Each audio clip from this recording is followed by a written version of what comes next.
we have just 4 more days. In 4 days, we're going to have the midterm election.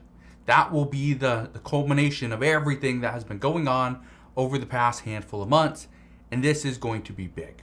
Now, I've been getting a lot of questions from people as to what does this mean? What does this mean if Democrats gain more seats in the House or the Senate? Well, this could mean big things.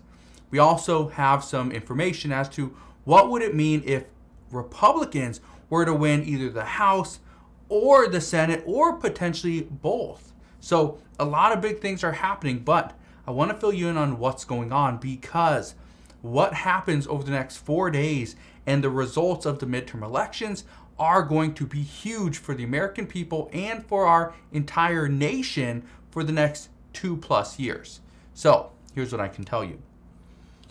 What we know is that the midterm elections could mean one of really 2 things. First, and if you guys have questions on any of this stuff, please ask your questions down in the comment section below. I know this can get confusing, it's ever changing, but here's what we know as of right now.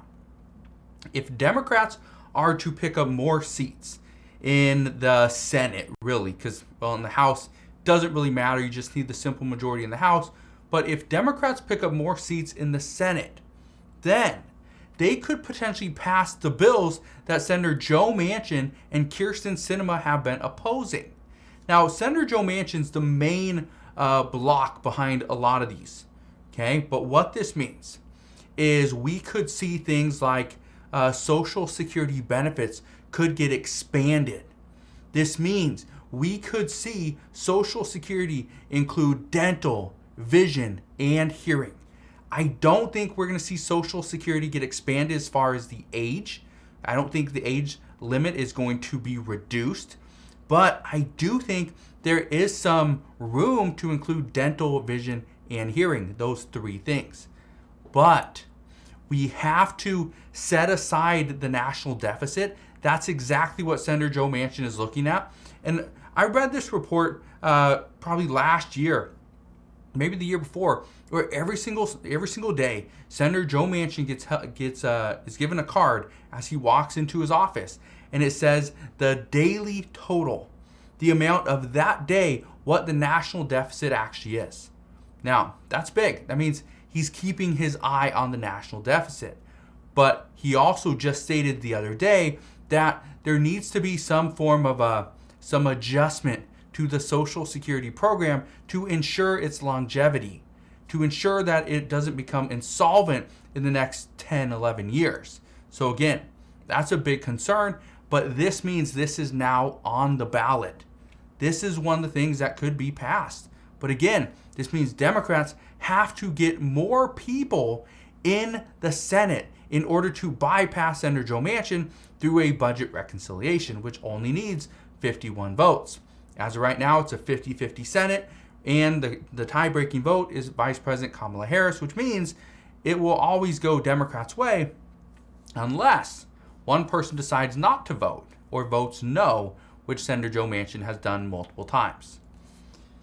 The other thing that we could actually see, and this is something that I know a lot of people are wanting, this is something that Republicans want as well, is lawmakers want to see the child tax credit payments get restarted.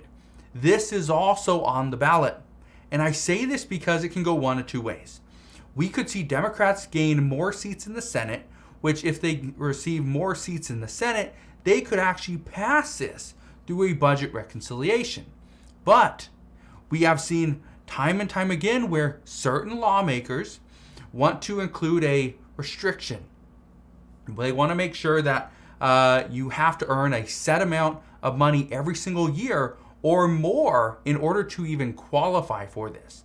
Again, it's a major concern, but if we see Democrats win or even Republicans win in the Senate, we could see the discussion start as far as that $3,600 per year child tax credit for children under the age of 6, or it could potentially go all the way up to $4,200. So, big news there. Now, what if Republicans win? This is the question I've been getting quite a bit. And here's the reason why. According to reports, Republicans have a higher probability of winning either the House or the Senate, okay, than Democrats do. I think just a handful of days ago, Republicans were projected to win the Senate, but Democrats were still a slight favorite, about a 2% favorite, winning the House. So, what if Republicans win either the House or the Senate? Well, here's what we know. If we see Republicans win, then we will likely see Democrats rush to get any bills that they can, pretty much get passed or hopefully get passed. They're going to attempt to pass these before the next Congress begins in January. That's if Republicans win.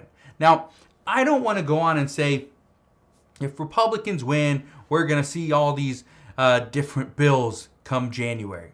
We still got 2 months. All right, we still got 2 months, and we got to get through the next 4 days as well. But here's what we do know. Democrats are going to rush to get bills passed. This likely means that even if there isn't a simple majority that approve of the bill that's potentially going to get passed, they're likely going to pass the bill as a result of not having the time to negotiate, right? So expect that. Expect over the next 2 months, if we see Republicans win either the House or the Senate, Democrats are going to do whatever they can to rush bills through to ensure that they actually get passed. Because if they wait until January and then they attempt to pass a bill, the issue there is, let's say Republicans win the Senate, they now have the majority in the Senate. All Senator Mitch McConnell would have to do, which he's currently the minority leader. But if Republicans win the Senate, he would become the majority leader. Okay, the problem there is you have the ability to just let the bill sit, and you never have to vote for him, which he did, a handful of years ago as well. So we know he's not afraid to do that. But here's what you need to understand.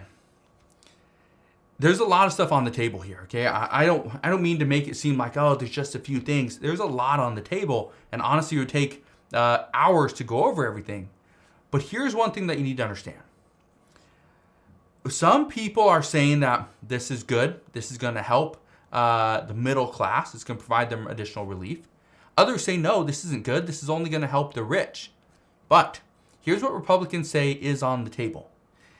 What Republicans plan on doing is Republicans, if they win control of Congress, whether it's the House or the Senate, they're obviously trying for both. They are going to pass something, and they want to put this on record. They want to pass the 2017 tax cuts because they want to put on record whether or not President Biden agrees to pass the 2017 tax cuts, because they would ultimately make things cheaper for the American people, especially the middle class. Okay? Simply because of certain things, you'd get some money back, right? You'd increase the family tax credits. But, and here's the other thing, there would be tax deductions for businesses, right? This would be reducing that tax rate. Now, that right there is potentially going to bring down prices. But again, some say no, this is simply just padding the pockets of billionaires and the large corporations. So it can go one of two ways, but Republicans want to get President Biden on record saying or vetoing their bill. Because guess what? If they win both the House and the Senate, it goes to President Biden's desk, it can't just sit on his desk. He would have to veto that bill. And that could potentially cause problems for the presidential election in about 2 years. So again, there's a lot of stuff on the table here. Now, for those of you that don't know what is included into the 2017 tax cuts, well, I just wrote down a few of the things. First, it include reducing tax rates for businesses and individuals. So again, it would help provide, you'd get to keep more of your money, which is always a great thing. We'd also increase the standard deduction and family tax credits. Okay, so by increasing the family tax credits, again, means you get more money. It would include eliminating personal exemptions and making it less beneficial to itemize deductions. But here's the big one. This is one that Democrats are not in favor of. And that is limiting deductions for state and local income taxes and property taxes. this is something that we've heard time and time again, okay, is that Democrats do not want to have a limit of only $10,000 in deductions for their state and local income taxes and property taxes. Guess what?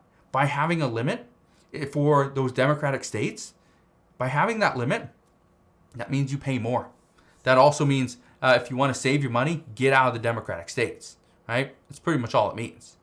So most of these things obviously aren't what Democrats want, but President Biden would be put in a very tough spot in the event that Republicans were to control the House, the Senate, or potentially both.